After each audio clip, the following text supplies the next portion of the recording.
Good afternoon, everyone. Welcome on board to our first webinar concerning the event, The Solar Future Nigeria. I'm Thomas Bonicel from Solarplaza. I'm welcoming you here. We'll have like a nice time together getting through some slides and a presentation from Victor Ezenwoko from Daystar Power. We're going to focus on Nigeria today. And without further ado, let's begin the presentation with a bit of an agenda.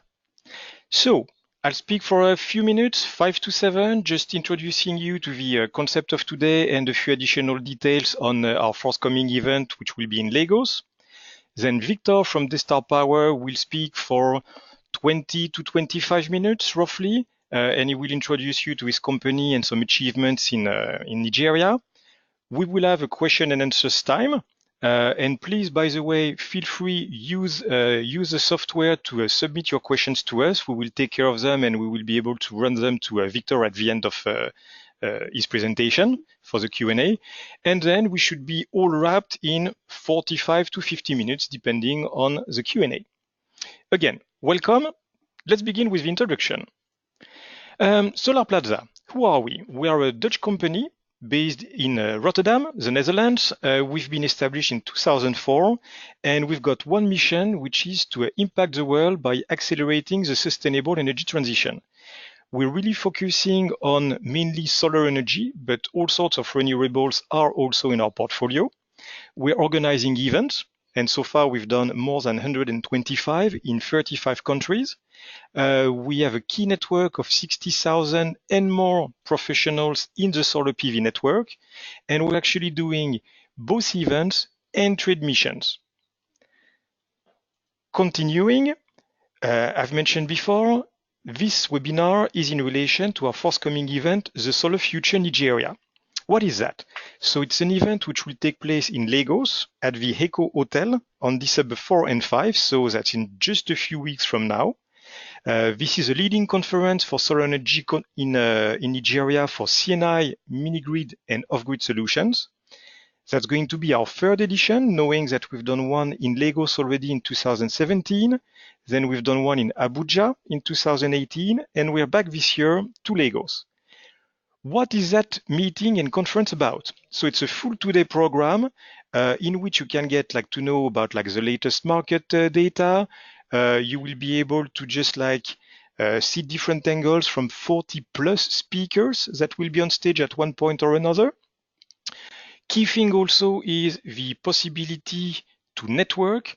We expect 200 to 250 high-level attendees to the event from all sorts of backgrounds, from authorities to associations to developers, investors, and it's going to be a nice mix of Nigerian people and companies and international people and companies.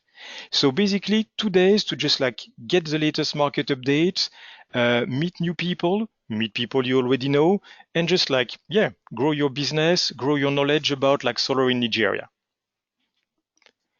One thing which is important, we've got different price levels. We have an early bird, which is a lower price level, which is still available until this coming Friday, end of business. So if you're really interested in joining, which I hope you are, please follow the link, which is down there at this page, https://nigeria.thesolarfuture.com/registration. Depending on your company, if your company or association or entity is headquartered in Nigeria, right now you've got an access for the 2 days of the event for 200,000 Nigerian naira. If you're a non-Nigerian company, the early bird is currently at 750 euros. So again, you've got the link down there. Take the opportunity to book your tickets before the end of this business week. And one more word, to recognize also the partners and the strategic partners and sponsors of this event, without whom we would not be able to make such a key thing for solar industry in Nigeria. So I just wanted to quickly recognize our two strategic partners, All On and USADF, as well as our sponsors, Phoenix International, TCX, the Embassy in Nigeria of the Netherlands, Azuri, Reason, Electrify, and REAN, the Renewable Energy Association of Nigeria. Also, still on our website, and you have like the link also down there, nigeria.thesolarfuture.com. In addition to the webinar, which you will be able to access also later on, we have published about 2 weeks ago a very nice white paper on 3 solar impact cases in Nigeria, really focusing on the impact on population, health and benefits, education, and really what solar is bringing to Nigeria. And also like basically why we're doing this conference and why we want to support the development of solar in Nigeria. So please go check the website. If you've not downloaded it yet, go download the white paper. It's easy reading, but super interesting. Now, some practical details, and then I will introduce the speaker, and you will switch from a French accent to a Nigerian accent. Practical details. If you have any technical issue during the webinar, please use the chat box. We're there. We'll do our best to help you. If you have questions for Victor or myself later on, please also put them in the question box. We'll take care of those, and we will address them at the end of Victor's presentation. And again, as said, webinar slides will be accessible online after the webinar. With all that said, Victor will then just in a few minutes take over from me and tell you more about himself, his company, and all the good things they are doing in Nigeria. So Victor is a member of the management board of Daystar Power Group. In terms of educational background, he's an electrical engineer and business developer.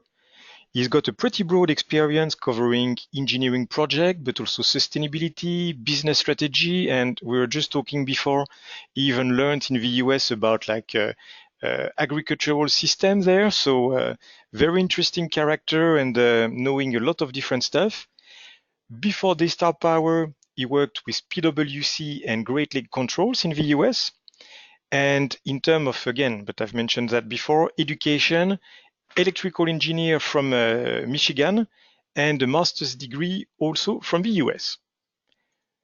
With all that, Victor, we're going to turn over to you and let you captivate the audience.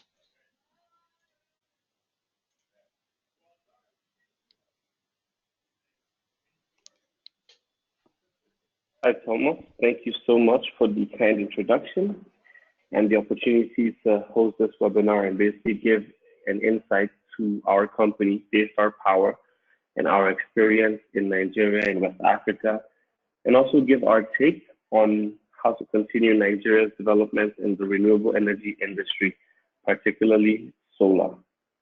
Again, it's a pleasure to be here, and we also look forward to welcoming you in Lagos, Nigeria, in December 4th to 5th for the conference here.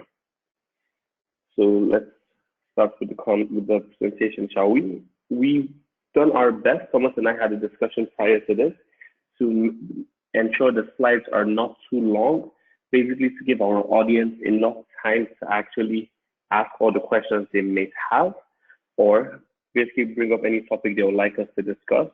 But in terms of an agenda, I would start with a brief introduction to the company, Daystar Power. Then I'll follow up with the main challenges we've noticed people face or we face getting into the industry, and then give you some case studies of our solutions, and then open up the floor for questions. But let's start. So Daystar Power. Daystar Power was founded by Sunray Ventures Group, and Sunray Ventures has a tripod that we try to establish in every company. Number one, environmental impact, which Daystar Power rightly does by reducing carbon emissions. Number two, socioeconomic impact. We look at the high unemployment rate in Africa, especially in Nigeria. How can we change that? How can we contribute towards providing jobs? How can we increase the skill know-how? And number three, economic returns. How can we make businesses or other businesses more viable while also making at least some returns possible? So Daystar Power, the focus of our discussion today, was established to provide renewable energy, primarily solar power solutions for commercial and industrial customers, which could range from about, let's say, 15, 20 kilowatts peak to as much as 3 to 5 megawatts.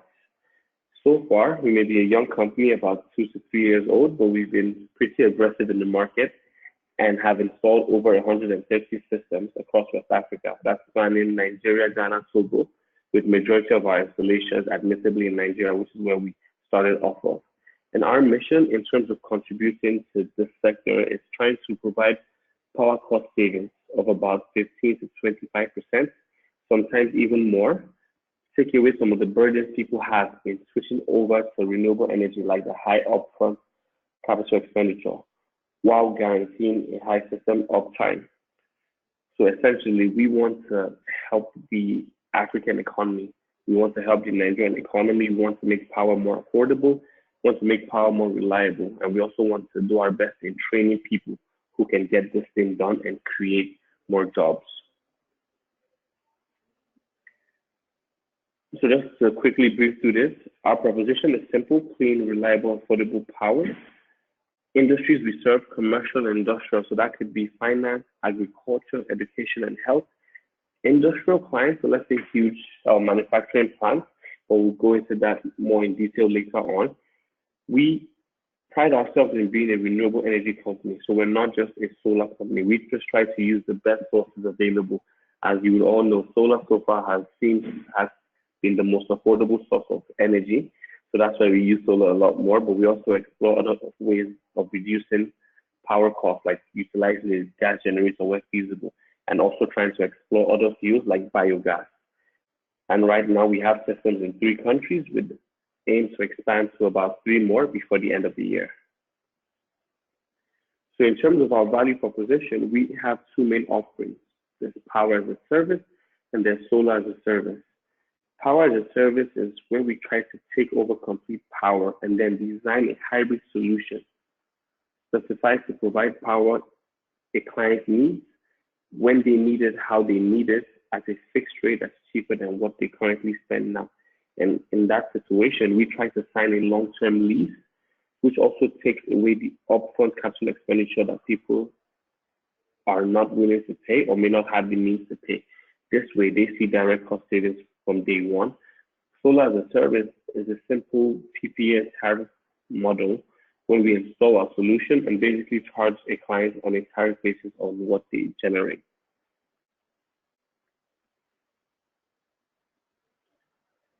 And we've reduced more than 340 tons of carbon emissions, and we hope to do a lot more.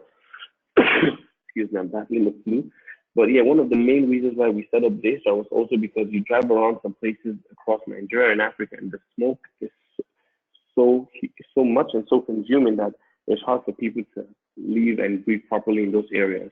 So we want to try to mitigate the usage of a diesel generator, thereby reducing the amount of reliance that people have to a diesel generator, and also reducing the carbon emissions, also reducing the cost, because diesel generators are easily some of the most expensive means of power generation we see in the country. And a major part of this I would like to point out is Sunray Ventures set up a sister company called GC Recycling, which was set up with the aim of thinking ahead. So with the big push into solar and renewable energy, the main thing we wanted to do is also provide an outlet whereas people can properly recycle their end-of-life solar products.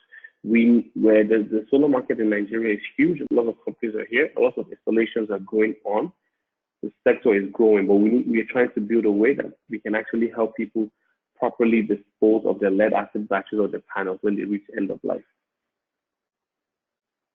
Now to start with the context and the case for renewable energy.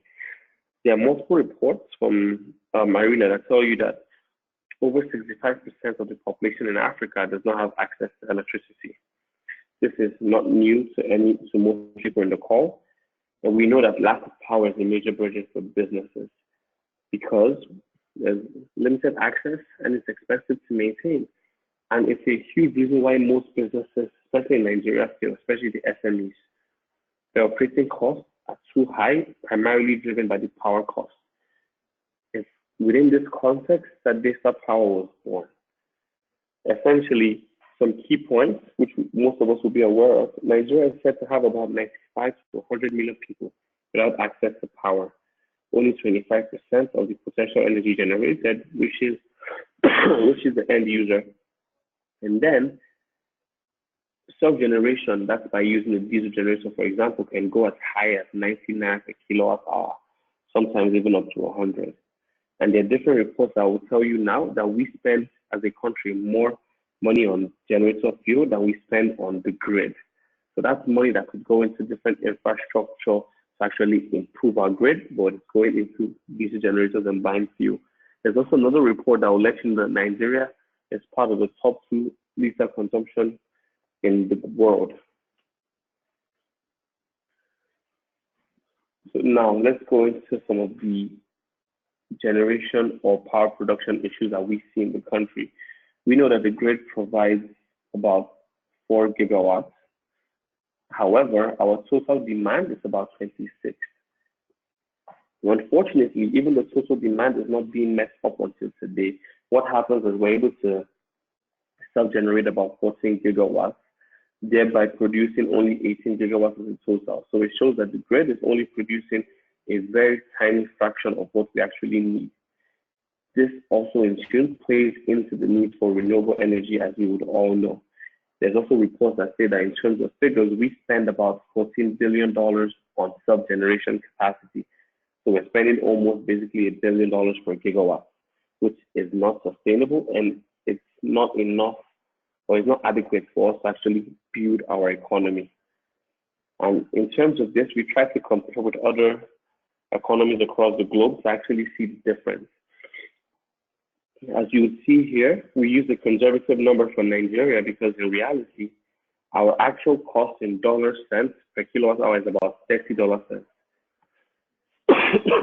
which is pretty high compared to what you see around the world. If you look at Norway, USA, China, they pay significantly lower fees. If you even look at our neighbor Ghana, their rate is at least 20–30% cheaper than what we currently pay here. So unless we're able to get power at a more affordable rate, it's hard for our economy to keep up with these other economies. And this is where renewable energy further comes in, because with renewable energy solutions, you're able to further reduce this by up to 30%, thereby allowing you compete and also allowing our companies grow as well as they should. And here's our belief that Nigerian energy future is a combination of different technologies and approaches. What do we mean? I'm not here speaking to you to tell you that solar is going to automatically solve all the problems. No, what we believe is our future is going to be a patchwork of different sources. The grid will still be there, and the grid, we believe, could improve and should improve as time goes on. But it's a matter of trying to utilize a bunch of different sources. In this case, utilize sources like a solar solution, utilize other sources like, let's say, a gas generator, wind. By the time we're able to have a proper puzzle where you bring in the different sources together, all the supplemental renewable energy sources can help take us to where we need to be. And which is what we've tried to do in terms of mixing and matching different solutions. So we don't even propose just off-grid like solar battery solutions. We try to even connect it to the grid, because let's all put it all together to give you the most affordable solution for your business. And in terms of the opportunities and the issues, we know about the struggle with power availability and pricing varies. And the question now people have is, if renewable energy, if solar is so interesting, if it's such a viable source, why do people struggle? Why isn't it more widespread? And we've tried to raise some of these questions people ask and basically give an answer to some of the issues we face. So some of the main points we've noticed are access to financing, import restrictions, high upfront capex, technical skill gap, technological solutions, market awareness, and equipment replacement risk. With access to financing, it's widely known in the market that that's one of the main challenges and one of the main reasons renewable energy companies fail, because the commercial banks, the local commercial banks, are not really supportive right now. Essentially, it's more of trying to create awareness of helping them to understand how the solutions could work, because most of them do not recognize solar equipment as collateral and would rather you provide real estate. In that case, it's hard to do business because the equipment you have is collateral, and they don't recognize the fact that panels, for example, have like a 20-year lifespan, 25-year lifespan, and long-term warranty. So they do retain their values for a longer period of time. And when you're able to get financing from the local commercial banks here, you're getting them at rates of up to 25% or more, which basically makes it almost impossible to do a business because you can't be profitable taking debt rates that high. Import restrictions. Some of the different import values we have make it harder to do business because the main reason why a lot of people want to switch to solar here, apart from the environment, is the cost savings. So some of these little things, the cost of financing and the import restrictions of the cost of importing these equipment make it harder to actually provide solutions at an affordable rate. So for example, if you look at batteries get taxed up to 25%, which is pretty high, consuming batteries at the highest cost of a solar solution, a solar hybrid system. Panels have about 10%, which obviously you can't have a solar solution without the panels. In terms of the upfront capex, we've been able to tackle this by switching from pushing sales to just pushing lease models, whereas we own the assets, we do an operating lease and basically give access to the customers to the solution. So thereby they just pay for the service until we have a long-term lease, we're able to make back our money in adequate time. Technical skill gap.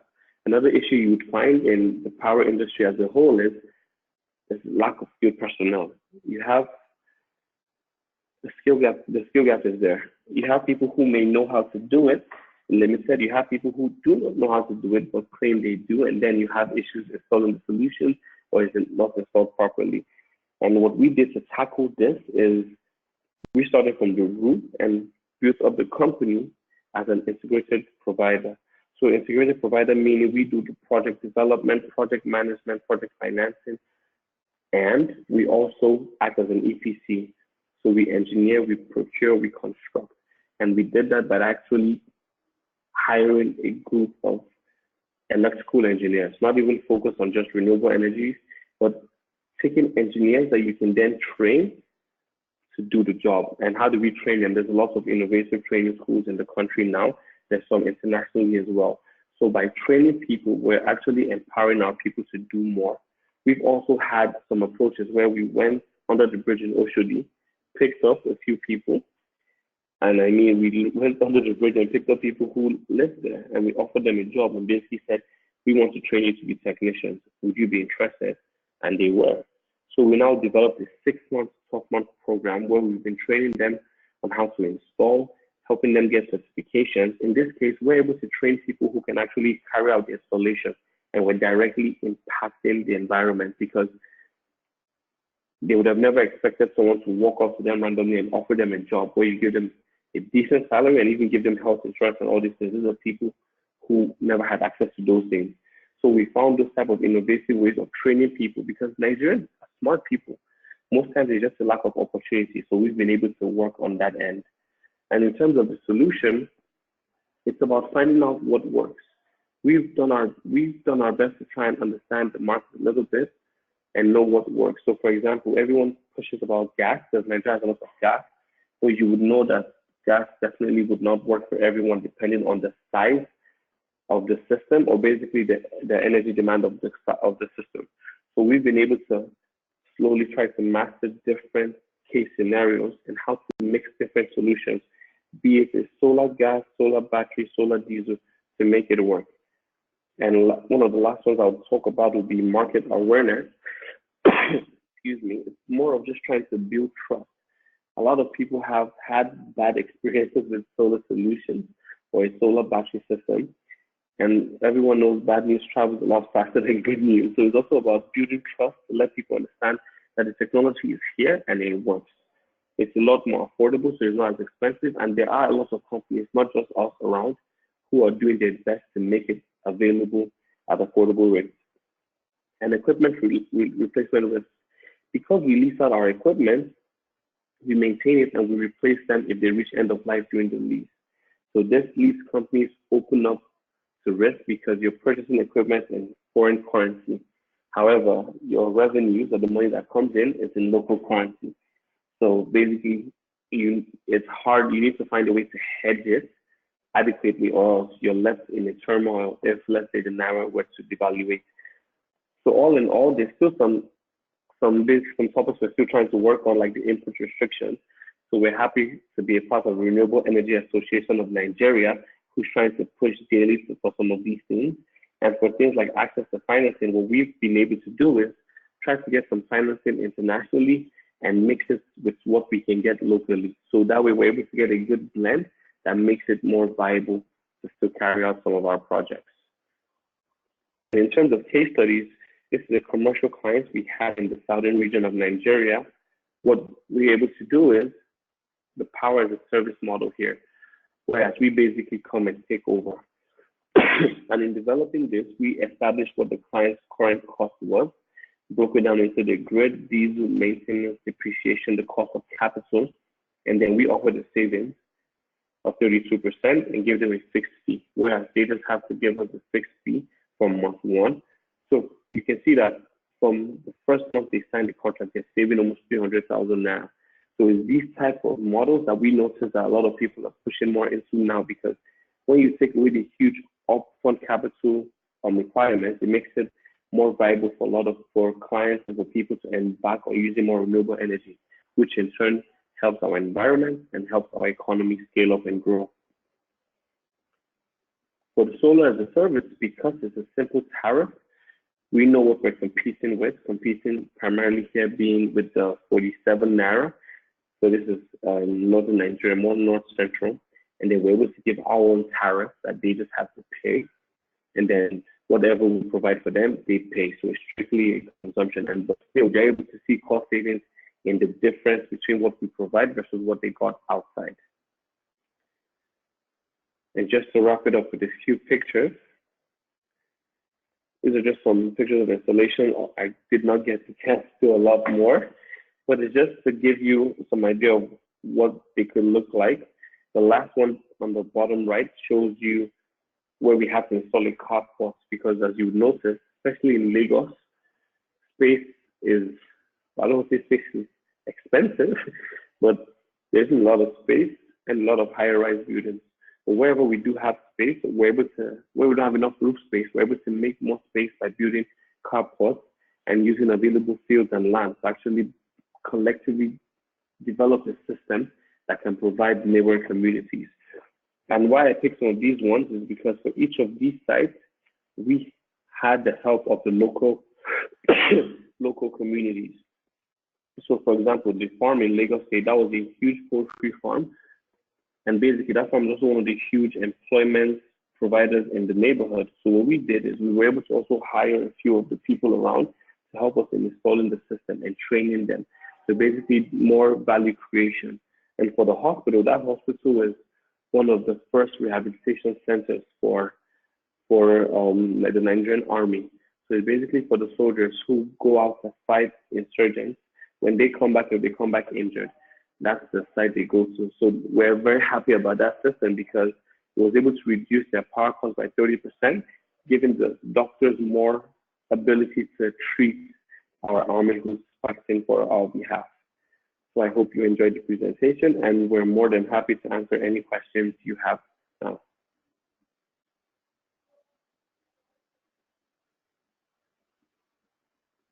Unmuted. And thank you, Victor. Thank you. Nice presentation. And so, perfect timing. You were mentioning like questions. We're getting a number of questions flowing in. So let's begin with the first one. How do you guarantee the bankability of your local customers when you sign PPAs with them? Do you use like cashback letter of credit, standby letter of credit, open account, and also like what kind of tenures are you using for PPAs?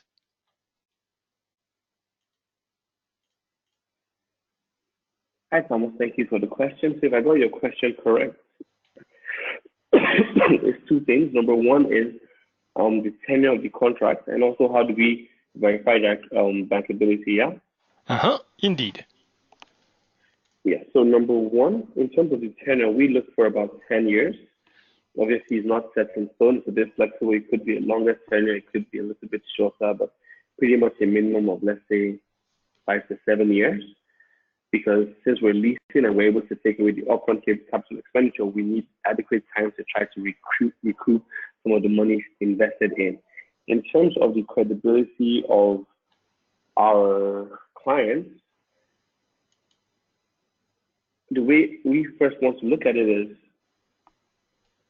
power is an essential need, and power is a cost any business is already incurring. So when you come with a solution that's already reducing their power costs, clients are more willing to pay. We've barely had issues with people refusing to pay or not able to pay because before we come into the picture, they're already paying X amount. So a lot of times that hasn't been an issue so far.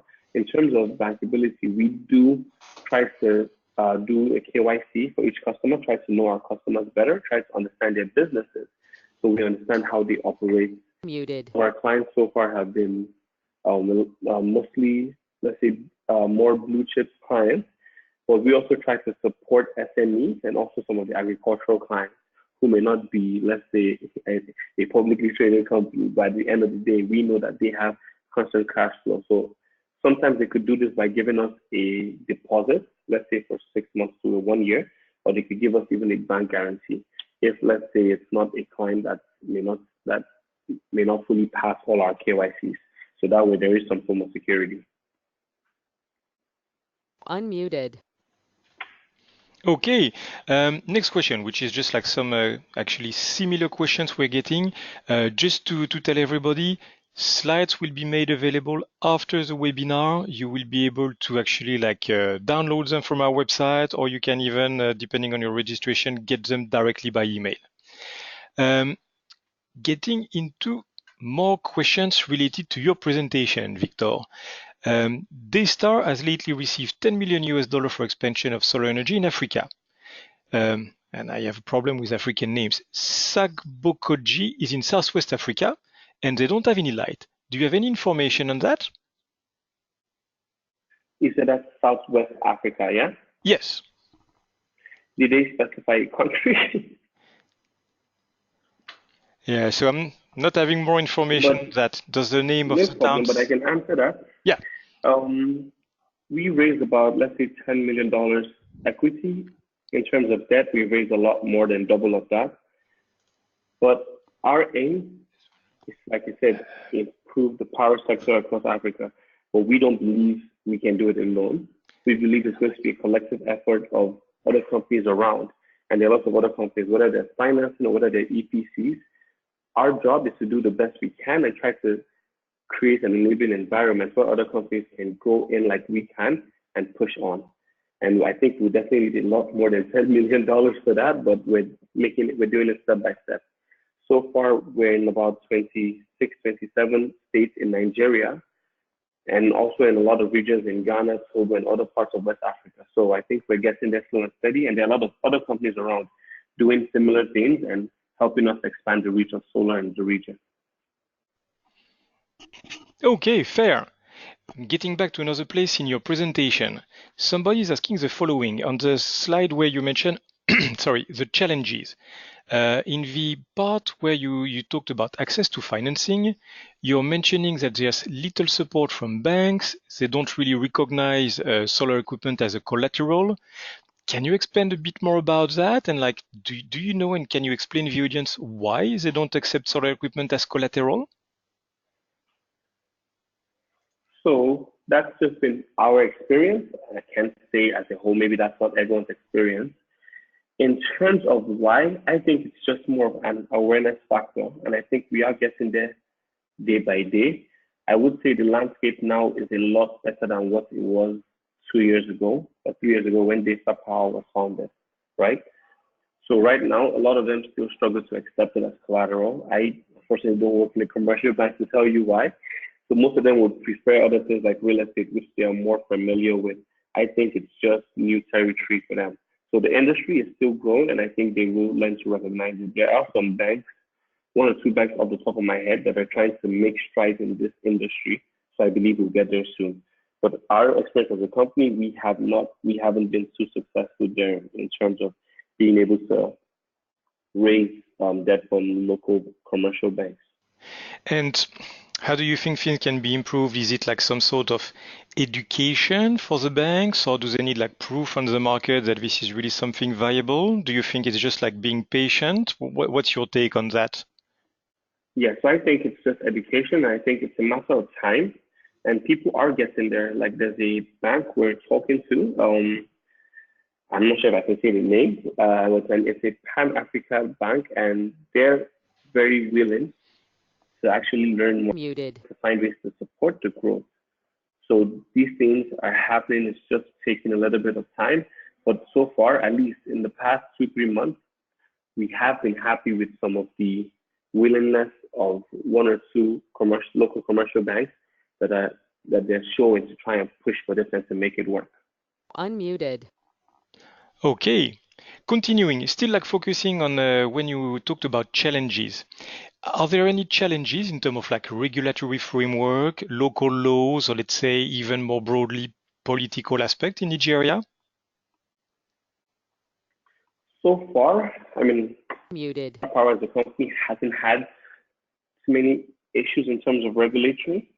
The main regulatory issue topic that will fall for us is maybe the NERC regulation of if you want to generate, let's say, more than 1 megawatt to a particular client, or I think over 100 kilowatts to multiple clients where you need special type of licenses. That's what we're looking at, like a mini grid.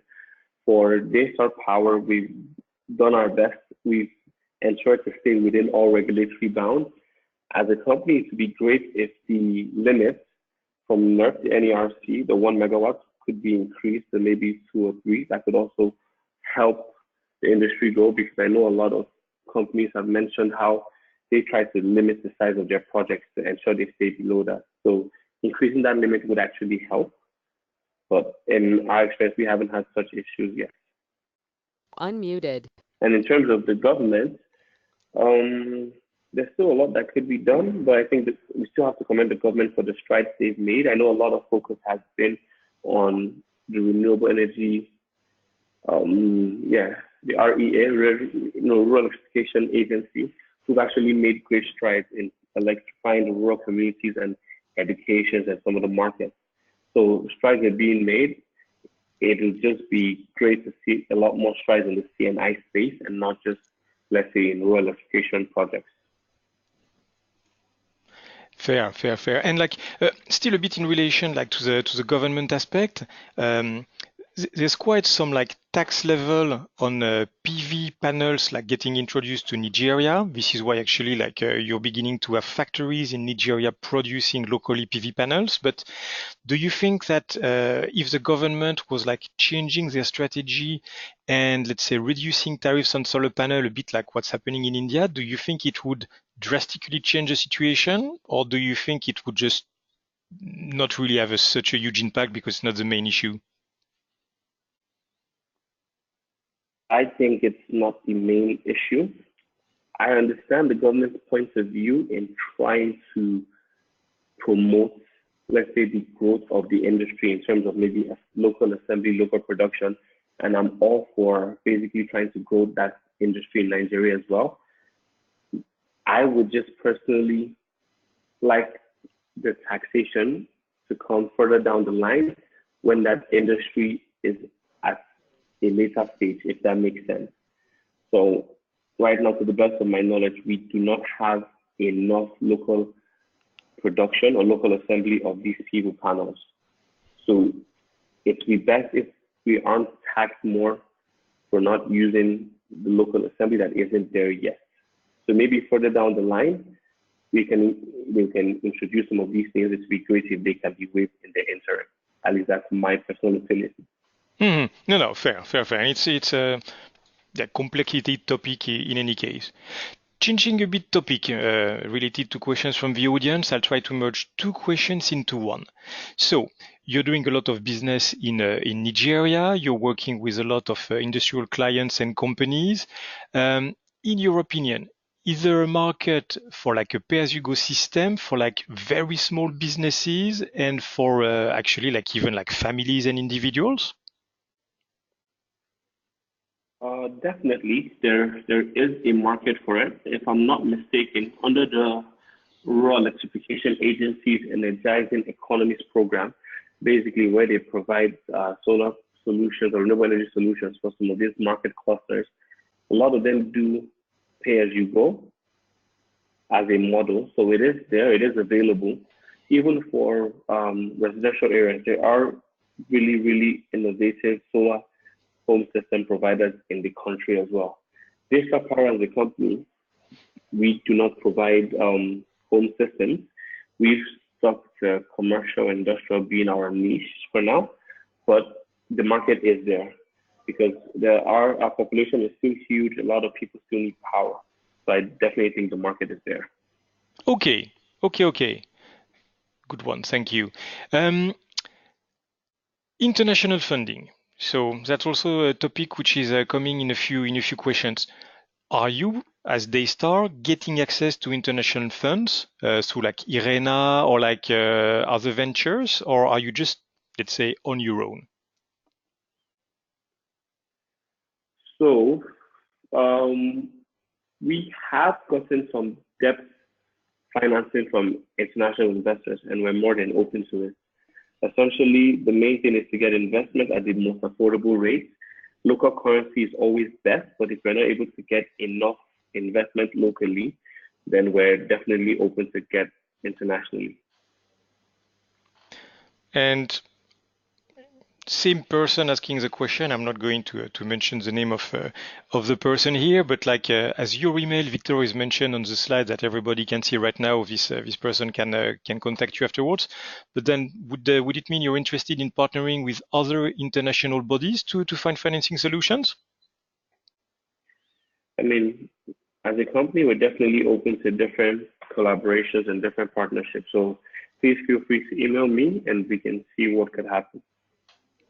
Nice. So message, and again, like for everybody, I'm just taking the opportunity. You should all see on your screen Victor's email, victor.ezenwoko@daystar-power.com. Feel free to contact him afterwards. I mean, like to help his company and like yours to grow Nigeria Solar. Back to some question, and then we got some clarification of the town of, pardon again the accent, Sagbokoji. So this is a town close to Lagos. Reese Africa was able to provide some energy to residents in that town, but couldn't do more to lack of funding. Is Daystar a company that can partner with organizations to just like help them supporting work, or like what's your take on that?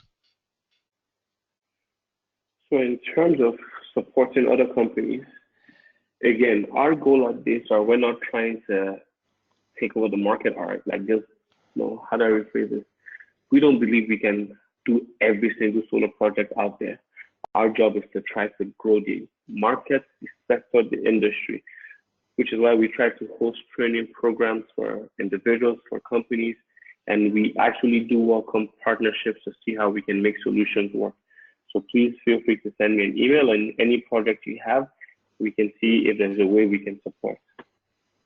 Okay, thanks. So again, like if you got business proposals or like support requests to Victor and more globally Daystar Power, please feel free and go ahead.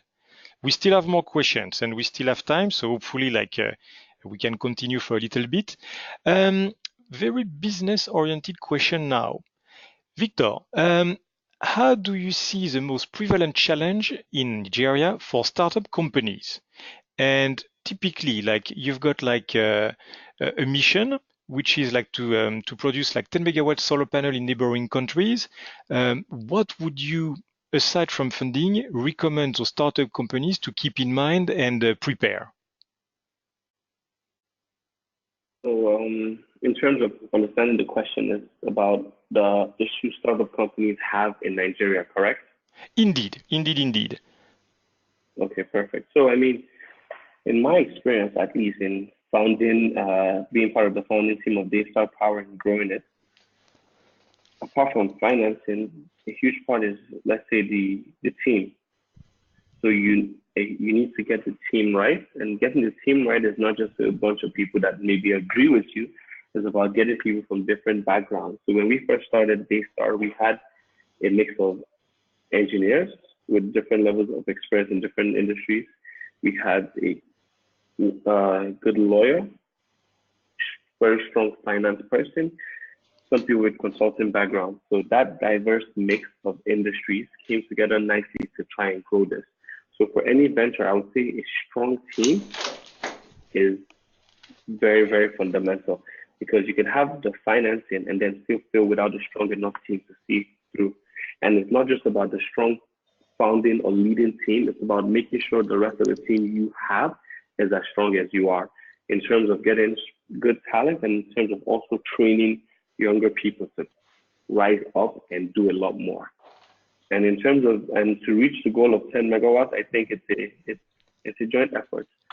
So Nigeria is with everything people try to talk about Nigeria, I think we're still a very entrepreneurial country. I think we have accomplished a lot more than we give ourselves credit for. So I think it's just going to be a combination of a lot of different companies coming together and each person doing their bit to get it done. There will be smaller companies producing maybe a few kilowatts a year, then there'll be others that can do megawatts a year. And it's just a matter of everyone coming in together, because we shouldn't just see this industry as just like a huge competition. It's more of everyone working together to get the sector to where we want it to be. Mm-hmm. Fair. Now, thanks. Nice answer. Still in relation to business, again, like a pretty like business question. Is there a market for the sale of solar panels to individuals in contradiction to sales to businesses? And in terms of revenues and profitability, do you think that if a company in Nigeria focuses on selling panels to an individual only, do you think it's a risk, or do you think it can be like a success? I may not be the most qualified because most of my space is CNI, if I'm being completely honest. I think there is a market. With how huge our population is, there's always a market, right? There's always people. And then Nigeria actually does, it may not be the larger population, but the percentage of people who have adequate buying power are there. There are people who are willing to buy panels. We have individual customers or people who come to meet us, but unfortunately we're not able to serve them because we focus strictly on CNI. So the market is there. I would say just a little bit more market research into to understand how much of a volume you would like to sell. Because if you come in with an unrealistic volume, and then it's hard for your business to grow, yeah? But it's more of just trying to understand what type of demand there is. But I know off the top of my head and some people I've met, there is a demand, but I do not believe the demand there would be as much as you'd see in the CNI space. So you could also consider selling it to other EPCs. That's fair. And like actually, like funny, somebody is in the audience is sending a comment to say that indeed there is a market for the sale of solar panels to individuals in Nigeria. So do a bit of homework, work on your business case. Certainly also, like you said before, Victor, for your own business, get the right team, maybe a good lawyer, good marketing team, good technical people, and there's certainly business to be done. If you don't mind, like, I mean, we can continue. There's still like two questions in the pipe, and one which is related, in fact, to either like business to business, but can be also business to customer. How do you handle, well, and for you, of course, going to be more on the business to business aspect, but how do you handle the risk of like businesses going out of business? And in relation to that, not just payment, how do you also handle your supply chain and the demand ups and downs? Okay, so there's two questions there. Number one is the risk of, let's say, a company going under a client, right? And number two is supply chain and in terms of the flexibility on demand, stock and equipment. Indeed. Yeah. So what we've tried to do is, obviously not at the earlier stage when we were still new, when we were able to raise adequate capital this year, what we did is we developed a calendar where we would often order in equipment. And this is because if you're ordering equipment from, let's say, parts of Europe or China or wherever, they could have a long lead time of, let's say, 2 to 3 months. So we try to make sure we always have equipment in stock that can easily be rolled out when it's time to install. What you notice here is the project time, a huge bunch of, the project time could vary from, let's say, 1 month to 4 months. And I mean in terms of like starting to talk to a client to when it's time to install.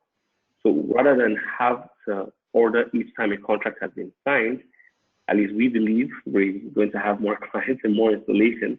So it's a much safer bet for us to have equipment already coming in or in a warehouse where we can easily deploy. One of the main things Nigerians and Africans as a whole like is very, very quick delivery of services or goods. So for us, it's very key to make sure that we have equipment in ground always to roll out whenever the case may be or whenever we have an agreement to do something, right? And for the first question, in terms of the risk, that is something we try to explore daily.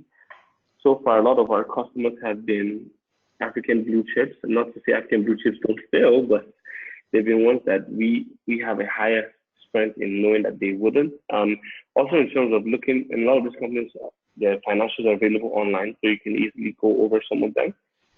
The bank guarantee goes a long way, or the deposit goes a long way in also trying to safeguard our assets. And in reality, if we understand how solar equipment works in terms of their value over time, solar panels being usable for up to 20, 25 years and warranties of 10 years are easily redeployable to another site at the worst case scenario. So we don't envision we would have to do that, but we also have to recognize that solar equipment has value, and solar equipment don't depreciate as quickly as some other assets that we may have personally, right? So a lot of times it's possible to actually redeploy this equipment elsewhere or use them elsewhere to retain some of the value that they have. No, fair. Now, thanks for that. Let's have one last question, and just one information. Somebody was bouncing back on the supply chain financing. I would invite this person to actually send you directly the question by email because we have time for only one more question. So, final question of the day before we conclude the webinar.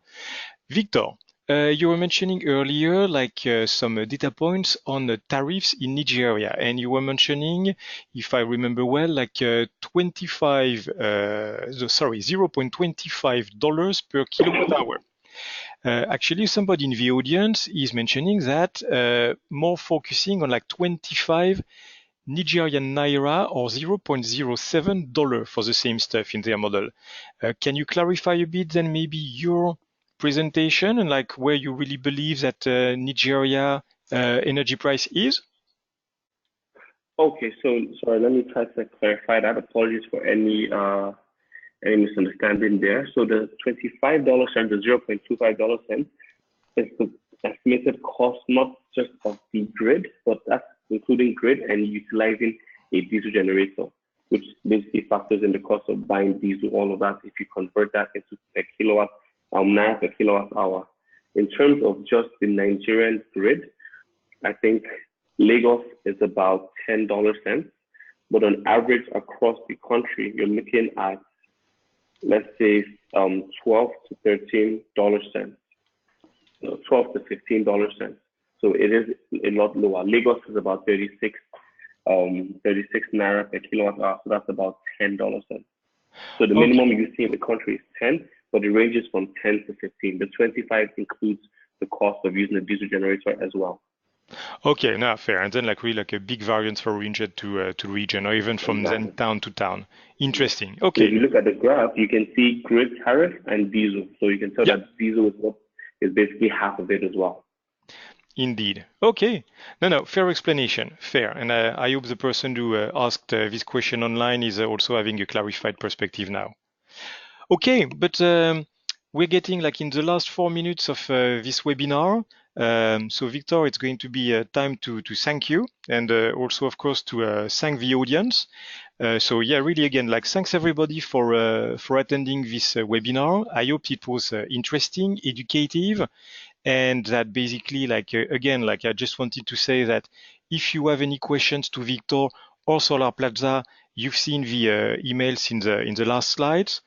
Very quickly to tell all of you, in case you're interested in other events, we also have a webinar and other educational elements to it and white papers. Our next 4 events are, to begin with, next week, Solar Asset Management Europe in Germany, and at the same time, Unlocking Solar Capital Asia in Singapore. The following week, we'll be doing an event in Colombia, in Bogota, the Solar Future Colombia. And then the following week, mid-November, we're doing our very first event in Hungary called the Solar Future Hungary in Budapest. Again, like just taking the opportunity because the timing is appropriate.